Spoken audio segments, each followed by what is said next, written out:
I know you guys can hear me.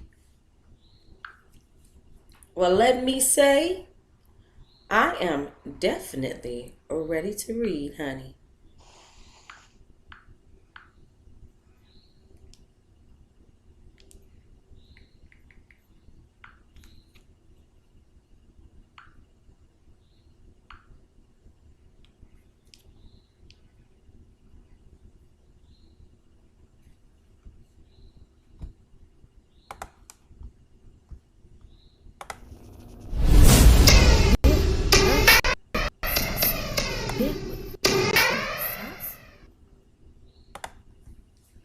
Hi, hi, hi, hi, hi, and hello.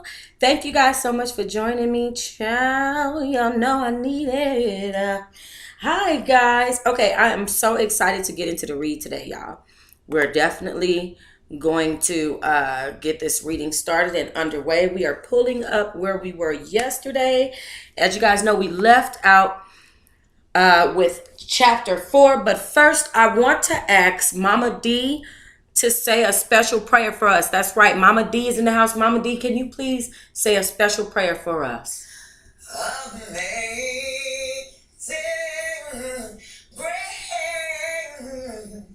how sweet the sound. Thank you so much, Mama D. We appreciate that. Bravo to you, Mama D. We needed that, okay? All right, guys.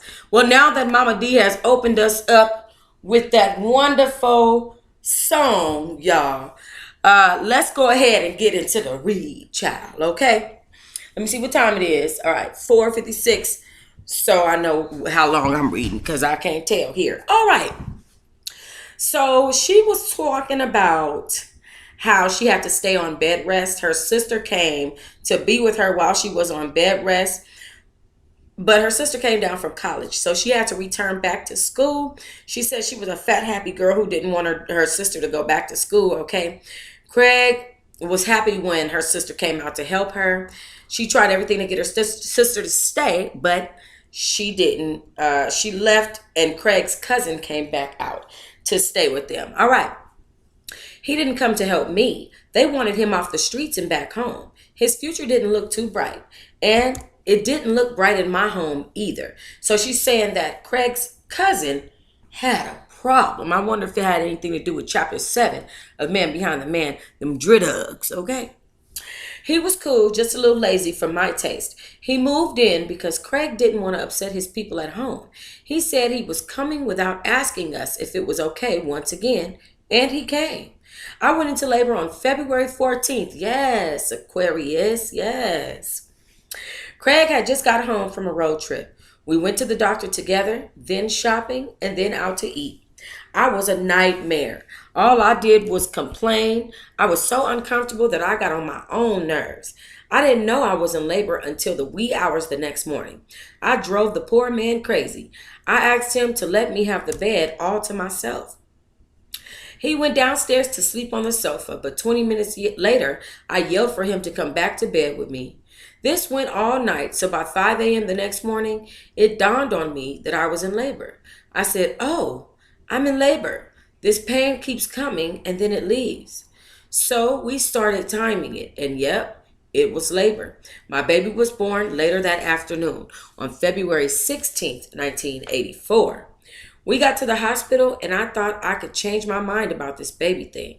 I was so scared out of my head. I asked the doctor, "Can we not do this? I don't want to have this baby." I didn't feel like hurting any more than I already was. I heard all types of horror stories about labor, but nothing like this could be described. I felt like I had been bamboozled.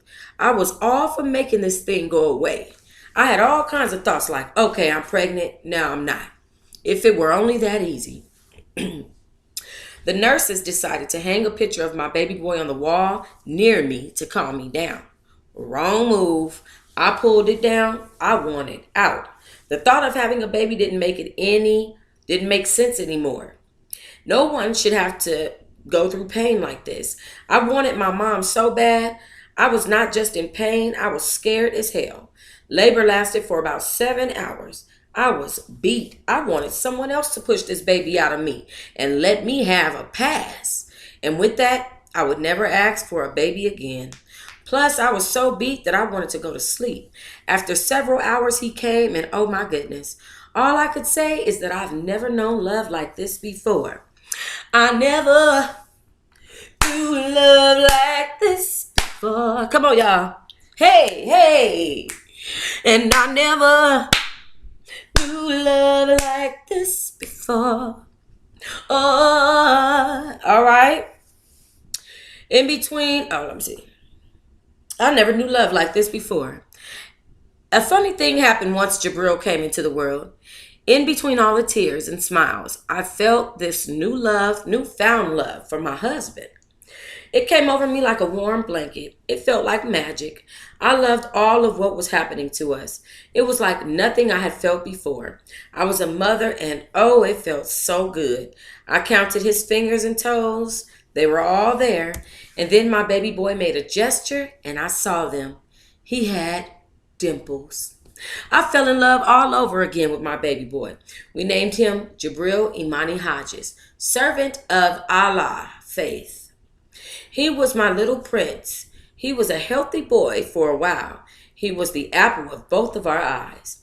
He was Craig's mom's first grandson. My mother had plenty of grandchildren. Craig always said that once Jabril came, it changed the dynamics of our family. I was cool with that. I felt this was the beginning of something great, our family.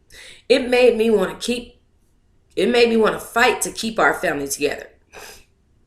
When we went home 2 days later from the hospital, it all began. I loved being Jabril's mom. He was the best thing that had ever happened to me. When I looked in his eyes and smiled, I would light up inside. This kid had changed my life in a way that I never knew was possible. All the good, all the bad I had done when I was a kid came flooding in my head, and I was looking forward to him doing more, and me loving him for it. I was wondering what type of kid he was going to be. I would sit my baby boy up on the pillows in my bed and wait for him to smile and snap picture after picture. I was in love with this little boy. He was an angel, and the cool thing is that he was mine. He gave me such joy being in the world and being in my life. I talked to him as if he was a big boy. I talk to Taylor like she's a human. I don't see nothing wrong with it. When he cried, I knew he needed me and I needed him. I would tell Jabril, "You're going to college, little man." And that he could be anything he wanted to be. He was for sure going to be a mama's boy. People said I spoiled him. I like to think I just loved him a whole lot. Craig's mom came out to help when Jabril was born. And Lord knows I wanted my own mama. See, if I had my own mom and I said something not so nice, she wouldn't take it to heart. And having his mom, I had to be on my best behavior, which was so not cool. I found out when you have a baby, you get territorial and postpartum kicked in. I didn't want anyone handling my baby. I didn't need any help with the baby. I needed help with my meals and being made and someone to pick up around the house. Craig's mom stayed about 2 weeks. It seemed like a lifetime. When she left, I was so happy. It's not that I didn't appreciate her. I really did. I'm sure it was me not being able to let go of the past. Plus, I really needed the help. I just wanted my baby to be left alone. My sister Deneen came to visit about 6 weeks after Jabril was born. She fell in love with the little guy right away. She didn't want to put him down for 1 second. And yes, she got on my last nerve too. She didn't care. The difference was she didn't take anything I said to her to heart. She knew I was a new mom, and yes, I was a bit overprotective. By the time she came back to visit us, I was able to take my baby to the games. I was one proud mommy. I wanted to show my little man off. How exciting that was for me. I was a little worried and thought Jabril would be scared when he saw all the lights and heard all the noise, but that little guy was a champ already. He seemed to love it all. It was in the blood. This little guy was so alert, and he didn't cry one time, even when the crowd would roar. Jabril would light up. He would kick his little feet like the roar was for him. He was something else. People admired him and wanted to hold him. No, no, and no. I didn't want him passed around, and I let them know it was okay to come over and sit with him to see him. I didn't want him going from hand to hand. Those that came to see him were fine with that. We were settling into our new life and had this beautiful little boy who had changed our lives forever. When Craig was on the road and it was me and my baby boy, what a joy. He was the apple of my eye. The season had finally come to an end. We went home the following week. Our families were happy to see us. I think they were happier to have the baby than us. Being home for the second time was great. As usual, I was not excited about being at his parents' home. I had been away from my family as well, so we compromised. We would make his mom's place our stop, but I would stay at my mom's house for 3 or 4 nights out the week, and what I wanted was my own place. This way, I wouldn't have to worry about being in anyone's space. Craig thought it would be a waste of money, so I stayed at my mom's. As it always turned out, she fussed. I was not about to have this around my baby boy. He was such an angel, and his little ears were not going to be subject to this. After 3 days, I was off to Craig's mom's place. Things seemed to be getting better with Craig's mom and myself. The truth is, I don't know why she disliked me so much. I stayed out of her way as much as possible, but things have a way of showing up. For one thing, I was so tired of her always trying to tell me what to do with my baby. Okay, ain't that annoying? I was pretty good at this mothering thing and didn't need her input. Child, I know that's right. All right, girl, bye. Okay. I was ready to head back to San Diego in 2.5 weeks, and of course, he wasn't. He hung out late nights with his friends once again and never, and I mean never, helped with our baby boy. He did camps for the kids in his hometown. I tried to be a part of the camps when he asked. I really just liked bringing Jabril around to play. That little baby loved the smell of the gym. It was in his blood. So instead of going home to California, my husband took me on a very nice vacation away from everyone. A few weeks later, we went back home to San Diego. Life away from the families was so much better for the both of us. Yes, honey. All right, guys, just in case you don't know what we are reading. We are reading Carlitas' Way, Out of the Journey into the Light by Carlita Hodges, which happens to be Demetrius Smith's sister, known as Cece in The Man Behind the Man. So she said he didn't help with the babies. He wasn't paying her no attention, child. It appeared to me when we got home, that Craig would lose his damn mind. Even with us still being very close, things were changing. Craig was becoming, in my opinion, very arrogant. Girl, you know how these basketball players do, girl. Hold on. You know they gets arrogant, child. They does that.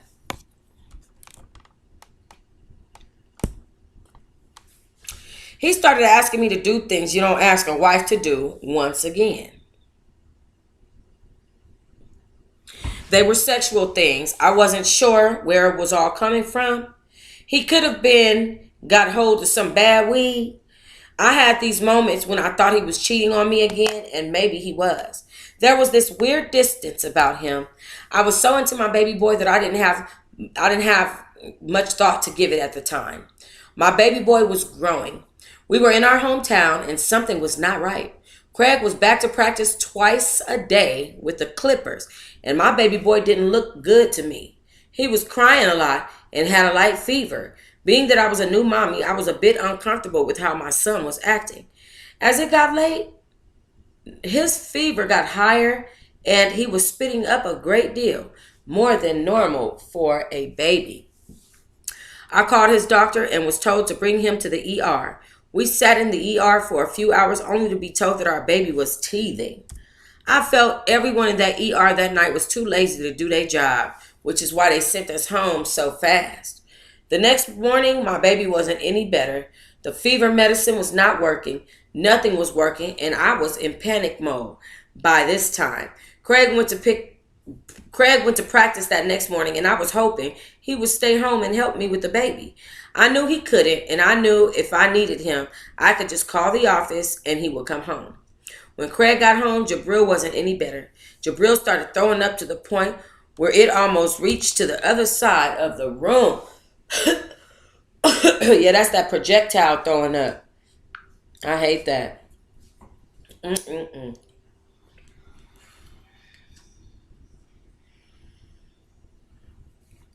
The projection of his baby's throw up was unheard. The projection of this baby's throw up was unheard of, and it wouldn't stop. Aside from that, he started pooping blood. Oh, God. Now I'm about to lose it. I was scared out of my mind. I called the doctor again, and he told me to take him back to the ER and see the doctor on call there. That's what we did. The doctor on call was a complete jackass.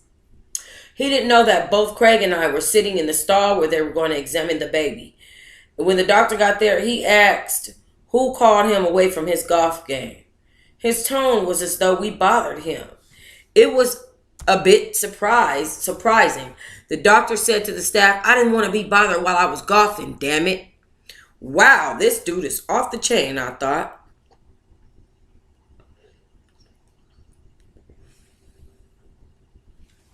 Then he walked in and seemed a little surprised to see us sitting there. I'm sure he was wondering if we heard him. I knew with every fiber of my being that Craig was going to say something to this doctor. But nope, he didn't. I gave Craig a few minutes to step his game up. I was hot and didn't want this guy touching my baby. So I said, look, Doc, we heard what you said to the staff, and I'm not happy at all about it. Now, what we were told was that you're a great doctor, and you're the one on call today, and the only one we have to choose from today. Now, if this is not true, let me know so you can get back to your golf game. And if this is true, you're the only doctor we have to choose from. Let me help you out. No more golf for you today. How about that? And let's end this for the record. This is the price you play when you play God, Doc. So no disrespect. Can you get started on my baby? Now I'm really pissed. Not just with the jerk of a doctor, but at Craig for not standing up to this dude. Craig ass sound like he weak as butt. Weak as hell. This shit was growing old to me. I was getting fed up with always having to defend myself for us, for that matter. A few hours passed by, and of course, it was for sure not teething. My baby boy was sick. They admitted our baby into the hospital for a series of tests. I stayed that night with my baby. Craig went home, and that next morning my baby was transferred to Children's Hospital on the other side of town. I called the Clippers office to let Craig know what was happening so he would leave and meet me over at the hospital. Things started to move fast, and before I knew it, I was in an ambulance with my baby who was about to have major surgery. You're talking scared out of my mind? Yep, I was scared. We got to the Children's Hospital and no sign of Craig. He should have beaten me there. It had been almost 2 hours when I told him we were headed to the other hospital. I was nervous and needed this man there. I had no idea where he was. I started to worry that something had happened to him on the way over. The administrative nurse said I couldn't sign the paperwork for my son to have the surgery. Why? I didn't know. They said they needed the father's signature. I looked at them and said, this is crazy. He's not here. Then I said, if this is an emergency, I'm his mom. I can and will sign. Again, they said I couldn't. I grabbed the papers and signed them.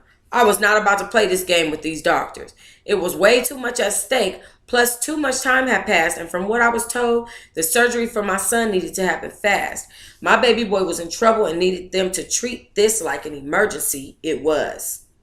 The fight with the doctors. The fight with the doctors was over, and they honored the paperwork that I signed. Still, there was no sign of Craig. When I get to the waiting room, I see Craig's coach, and wonder where my husband could be. No sign of him. Come on, Craig. Hi. Yeah, I would have been done with Craig. He just sound weak as hell. Weak and toe up. You guys, my numbers are down on YouTube. I'm not sure why. I'm not sure what's happening. I'm not quite sure, but my numbers are down on YouTube. Please make sure that you guys support the videos that I post on the home channel. Thank you. 30 more minutes passed and I'm a basket case. No sign of him. I get up, take a walk down the hall to clear my head, and through the tears, I'm looking at everyone who is tall and black. No sign of him. I find another waiting room and I wait in there for about another 20 minutes. I get up to go to the front desk to ask a few questions, and guess who I find? Craig walking into the hospital, slow as a fucking turtle. I'm thinking, does he know how serious this is? I know I told him, and it seems as if he doesn't care. I ran up to him and said, "What's up? Where have you been and why are you just now getting here? It's been almost 3 hours since I last spoke with you." I looked at him with tears and confusion in my eyes. He said he was sitting in a car. I said, "What the hell?" And then it hit me. He was getting high. He smelled like a marijuana factory. "You went to get high instead of coming up here?" I screamed. "What is wrong with you? They needed you to sign some paperwork and you were nowhere to be found. Craig, I had to put up a fight because I couldn't sign the paperwork. But look at you all calm and high. You're a fucking addict." Craig said, "Lita, I was sitting in a fucking car." "No shit," I said. Why did he even waste his time saying that crap to me? I wanted to slap the complete hell out of his face and then do it again and again. And maybe that would have woke his ass up. I walked back to the waiting room and sat down. My fear had gotten the best of me. At this point, I wanted my mom here with me. Craig came in and sat next to me. The worst part is that I was feeling cold as ice. I'm sure it was because of the screaming or the fact that I had lost it and he lost his high. I couldn't call it. Not that I even cared at this point. Not that I even cared to at this point. I didn't care if he left. I was angry at him and scared for my baby boy. Time was passing oh so slowly. I remember that there were people in the waiting room telling their stories. One lady told everyone that her daughter was having a surgery for the 9th time. I didn't say anything to her, and after that she stopped talking. She looked over at me and said that I shouldn't cry about my son being sick and that there are much sicker people in the world than my son. When her words sank into my ears, before I knew it, I was in her face like a mad woman. I said, "Let me tell you one motherfucking thing, lady. I'm real sad to hear about your daughter and all these surgeries, but don't you dare tell me not to cry for my child. As a matter of fact, don't tell me shit. You don't know me." I said, "Anytime somebody goes under a knife, it's serious. This is my baby and my only baby, so mind your goddamn business." I left out the waiting room. I'm not just Craig. Wait. I left out the waiting room. I'm sure not just Craig, but everyone had thought I lost my damn mind. But what I was feeling was fear. I was thinking, I know God didn't give me this baby to take him away like this. Or did he? 5 hours passed by the time the doctors were done with Jabril. When the doctor came to us, he said Jabril came through okay. I just wanted to know that my baby boy was out of danger. I felt so helpless. When they let us see our baby boy, he was asleep. He had tubes everywhere. The nurses said that when he woke up, I could hold him. I didn't know what was going to happen. I was scared to hold him and was in fear that I may pull a tube out of some parts of his little body. So I sat by the side of the bed and just watched him sleep. I wondered if he was in pain. My baby was so tiny. All I knew was he needed me and I needed him. It had been 2 days and Jabril seemed to be having a problem with his bowels. I had been by his bedside from the beginning. I didn't want to go home in some fear that something may happen to him. One day the doctors told me I should go home and sleep for a few hours, and if something happened they would call me. No, I said, I'm staying. I wondered, did I smell? And the doctors wanted me to go home and wash my ass. I didn't. It didn't matter to me. I was staying. No, I wasn't going to let that happen. I called for Craig to bring me a change of clothes, and I was good as new. Later that day, the doctor showed concern that my son had not moved his bowels and that he needed to. That was how they would know if the surgery was successful or not. And so far, it wasn't. Now the doctors were talking about another surgery. They asked me to have my husband to come so that they could speak with the both of us.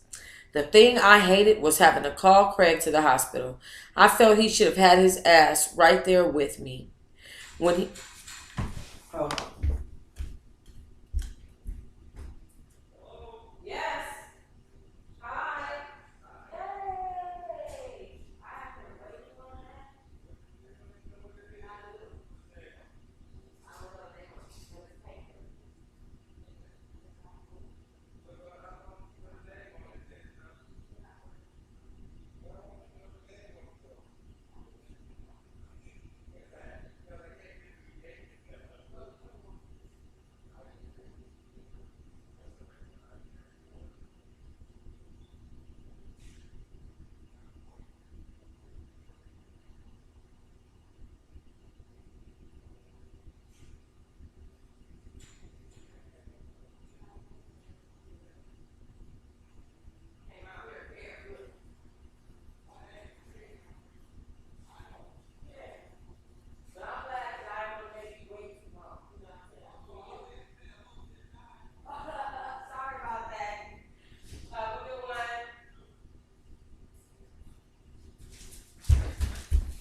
I got a package. Oh, that's a big ass fly. Oh, whoa. Wait a minute. Whoa. Is that a fly? What is that? What is it? Where is it? Where did it just go? Oh no. Let me put my food away, y'all. Oh my God. That fly is massive. Hold on, y'all.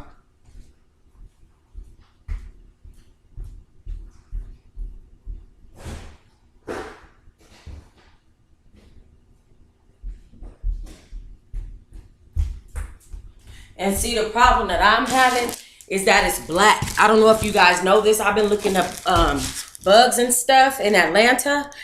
And come to find out, there is a fly. If it's all black with black wings, it's like called a bat fly or something like that. But they actually bite people. It's a fly that bites people. Hi, I'm glad you're listening and baking your cookies, boo. Get your bake on, boom. Get your bake going. Oh, they know they toe up for sending me this like this. This ain't right. Look how they sent me my package. Look at this. ASMR.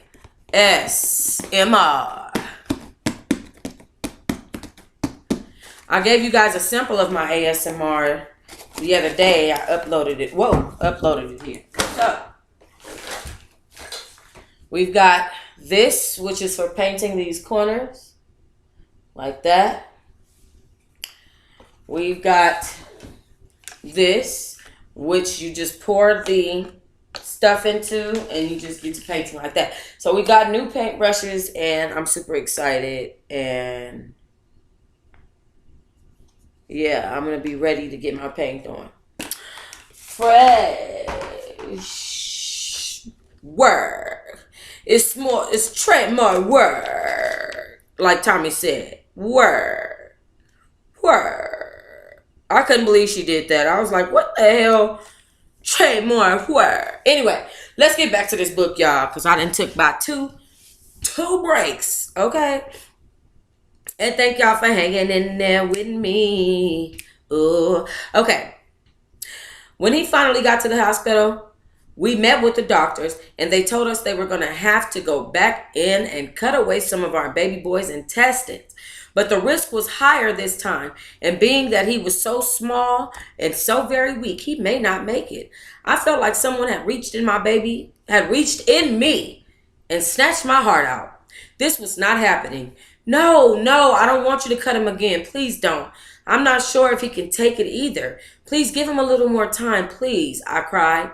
My baby was about 4 months old, and I couldn't bear him not being in my life. The thought was far too painful. Craig was there, but I'm not sure he was really there. He had tuned out.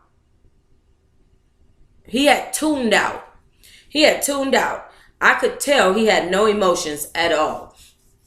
So let me just tell y'all, you know how like you how, okay, you be sick and then somebody cares for you. Sometimes when it's a sick baby, the man will have something in him that will reject the baby. I don't know what that's about, but men do that to their to babies, to a lot of, not just sick kids. Men, some men just naturally have this thing where they reject babies. You know what? And then so, sometimes they're forced to take on the child for the image or just knowing that it's right. Sometimes they do what they know morals are meant to do, which is take care of your motherfucking baby.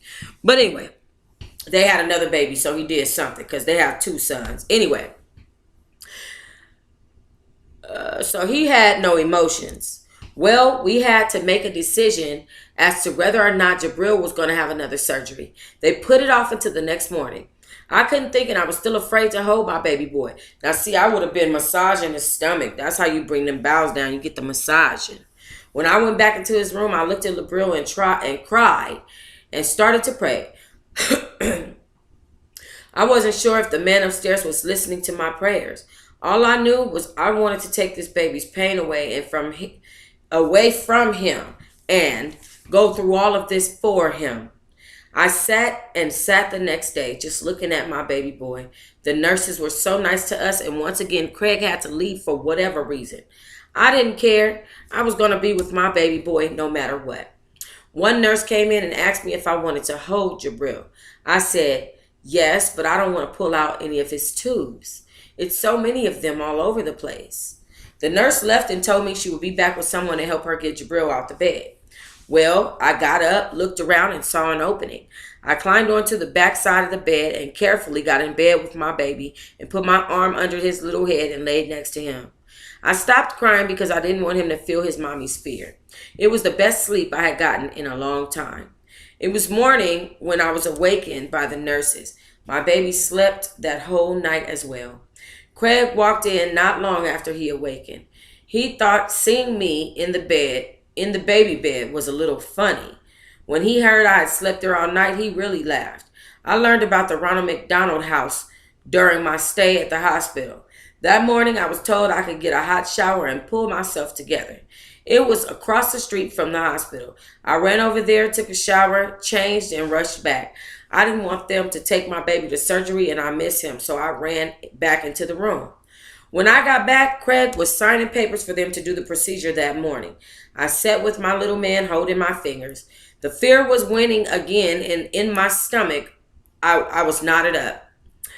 They came in to get my baby, prepped him, and rolled him to the surgical floor. Craig and I went with them as far as we could go. I was crying so hard I couldn't see in front of me. I didn't want this to happen. Something in me knew that we were not going to see this little boy alive again. I screamed to the hospital staff. I screamed to the staff at the hospital, "Wait, let me see my baby before you take him from me." I kissed him, put my hands on his tummy, and said one last prayer.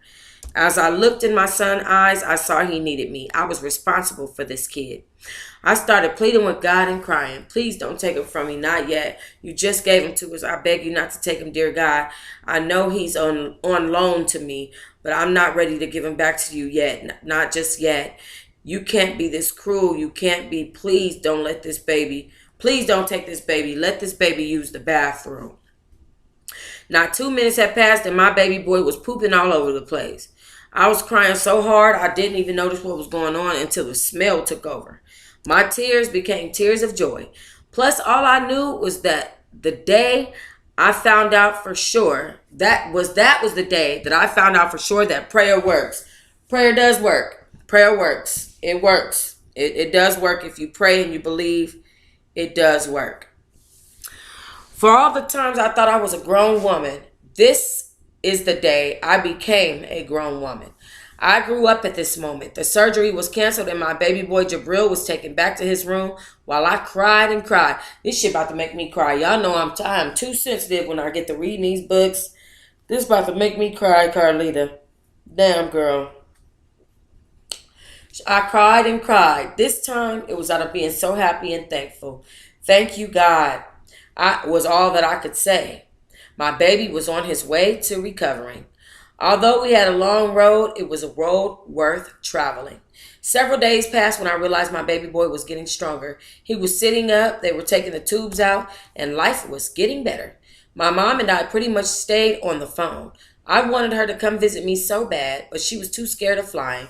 She would tell me to stay strong. It would be so nice to hear her voice. It's funny how when things go crazy, the only person you can think to call on is mom, no matter what. For me, that's dad. I had no idea what being a parent entailed until my son was sick. I had a newfound respect for my mom. Craig still had not stayed at the hospital with us. He would come by and leave. I didn't get caught up in that too much, although I wish he would have stayed with us. My focus was on Jabril. I was running out of clothing, and I'd asked Craig if he would bring me some more changes of clothes to the hospital. Of course he said he would, and of course he didn't. He didn't even come to the hospital and visit that evening. I thought it was strange, and I became concerned for him because I hadn't heard from him after our morning talk right before he went into practice. So I decided to put my little man to sleep and go home and get my own change of clothing. When I walked into our home, I couldn't believe my eyes. The cat was having a barbecue. The music was loud, and I could smell weed all through the house. When Craig saw me, his face turned into the oh shit face. Why, of course, I asked. What the hell is going on here? He said. I just asked a few of the fellas to come over. I thought I would throw some meat on the grill. Oh, really? I said. She's not a fellow, is she? Nor. Oh my God, I think that is one of them black flies with the black wings. Oh my God. I think it is. It's black. It's a pitch black fly. Oh shit. This shit is flying off fast and crazy. Oh shit, bitch. Ah! Where is it? Y'all, I'm fighting right now. Give me a minute. Oh, okay. It don't have black wings on it, but this motherfucker way too big. Whoa. Oh God. Oh my God. Hold on, y'all. Ah! Oh my God. Let me open this window so we can go out. Get the hell out of here.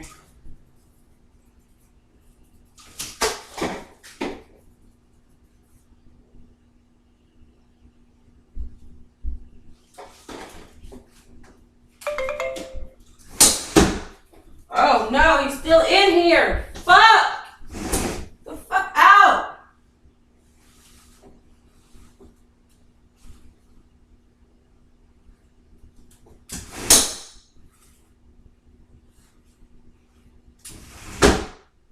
I don't know where it went. Oh God. You guys. Oh my God. Oh God. Jesus. Why am I fighting with these bugs today? Y'all just don't know. I done killed a nasty looking moth. I almost broke my TV just now. I done killed a nasty looking ass moth about this big. I'm gonna send it to the VIP Teahive. This moth was about this big, sitting on my fucking TV on the end of my TV diagonally like this. And I didn't notice it until I came back in my room and I was like, the fuck? Big ass moth. Child, I was swinging around my robe, child. You should have saw me. Just a mess. Let me catch my breath.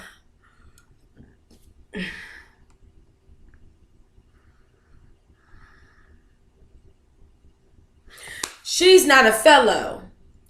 And nor, she's not a fellow, she's not a fellow, nor is she. Pointing out a few of the little chickadees in my home. Now, mind you, I had not seen the inside of my home in about 3 weeks at this point. I went up the stairs, packed up a small suitcase, and didn't really know how to feel. Do I give him a pass, or do I go in on his ass? Do I give him a pass, or go in on his ass? Somebody tell me that. Somebody tell me that. I feel you, girl. I went in on him. Yep, in a real way. I called him upstairs and asked him to make everyone leave. He looked crazy, and of course, I didn't care. I said, Craig, look, let me give your black ass a news flash. Our son is in the hospital. He just had a fight for his life, and you're having a goddamn party for your friends, and I'm sure one of these women is probably here for you. Now, get them out. I don't give a damn what you say. Now, out. It's not fair to our child or me that you're here giving a party. I continued. I asked you to bring me some clothes so I could have clean panties on. And you couldn't do that right. You didn't even know if you had bought me some clothes. I wouldn't be here. Didn't you know if you had bought me some clothes, I wouldn't be here? Can't you ever do anything right? Let me say this, dude. Okay, let me tell you something. When your woman is telling you how to cheat on her correctly, you're dumb. She said, didn't you know if you bought me some clothes, I wouldn't be here? Damn. Told his ass, damn. Told his ass, damn. You told his ass, damn. You told his ass, damn. Oh, you told his ass, damn. Okay, anyway. Let me move on. Okay, let me move.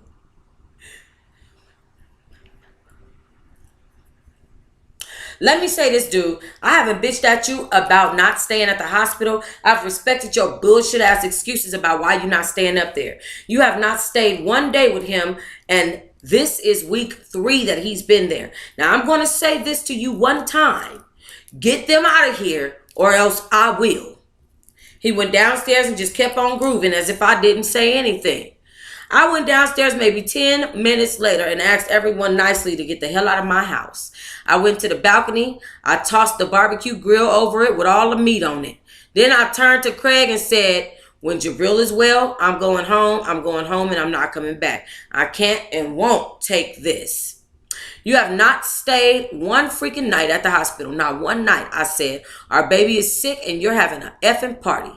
I've been there night in and night out, and all I asked you to do was bring me a pair of clean panties, and you couldn't do that. What kind of support system is this? You can keep this shit. I have no room for this. Jabril didn't ask to be born, and we, not me, are responsible for him. So you keep having your little parties.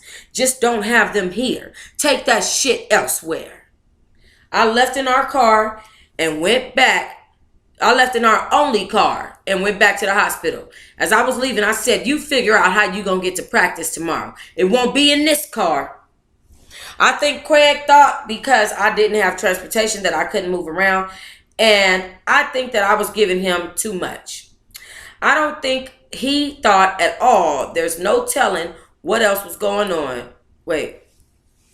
I think that Craig thought because I didn't have transportation, I couldn't move around. Oh, okay. And then I think I'm giving him too much because I don't think he thought at all. Okay. There's no telling what else was going on while I was gone for the whole 3 weeks. Jabril was released 3 weeks later. Craig tried to do better by us. What I learned later was that he was not a hospital person. I didn't care, and I was not about to give Craig a pass. Not this time. Hell, I didn't like hospitals either, but I had to do what I had to do. When we got the baby home, my priority was Jabril. I didn't pay Craig much attention. I'm sure this is when we started to grow apart. I didn't take care. I wanted my baby boy to get well so we could go home. Home for me meant going back to Chicago. It took me some time for the little guy to become 100%, but having him home was a joy. We were able to go to games again after being home about 2 months. Jabril was becoming a happy little self again. A few weeks passed by and Craig and I were not, nor should I say I was not. Well, Craig and I was not, or should I say I was not, ready to be on better terms. I still couldn't wrap my head around how he had behaved while our baby was sick. We finally talked about it and came to a place where I could at least have a conversation with this man without being pissed off or being snappy with him. I still wanted to go home. I was mentally drained and wanted my mom. The season came to an end, and we did what we did every year when the season was over. Packed it up and went home. This time, we didn't give up our place. Something I asked him not to do. I wanted to be able to come back to something when the preseason started. if I was to come back at all. The summer went well. I felt different about a great deal of things after the ordeal with my baby being sick. I felt more appreciation for everything, and I felt I became a no-nonsense girl. I also saw a lot more of my family. I wanted to be close to them. Craig's family actually treated me a lot better. I even started to feel like part of his family for a change. Maybe I won't go that far. It all felt better. Craig and I hung out more this particular summer. We vacationed and checked out a few games. When it came time to leave for California this time, I didn't want to go back. I enjoyed my stay home this summer. We went back, settled in, and it was business, back to business once again. Girl, I be feeling the same way. California, I don't want to go back, child. Anyway, motherhood was for me. I enjoyed it. I enjoyed every bit of it. I didn't feel so stressed because my baby was healthy and my marriage was okay. Although I had trust issues and was still not 100% into the marriage. This time, instead of wanting to get back to Cali, I would have loved to have stayed in Chicago. My best friend Arlene was back living in Chicago and I wanted to be there as well. Lo and behold, what happened next was out of my hands. I guess it's true when they say ask and it shall be given. Well, it pretty much was given to the point where I would be able to see my mom and family on a regular basis. When I found out I would only be 2 hours away from pretty much everyone, it made me very happy. I had become closer to my mentor and friend who also played in the NBA. He was very helpful to me during my son's illness. He was always my voice of reason.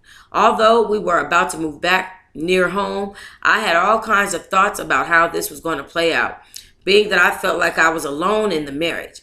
And the fact that he had a strange way about showing support. Moving close to home could turn out bad, is what I was thinking. Or could it be good for the both of us? It didn't really matter. We were going back to the Midwest, and that was that. He had been traded. Well, oh.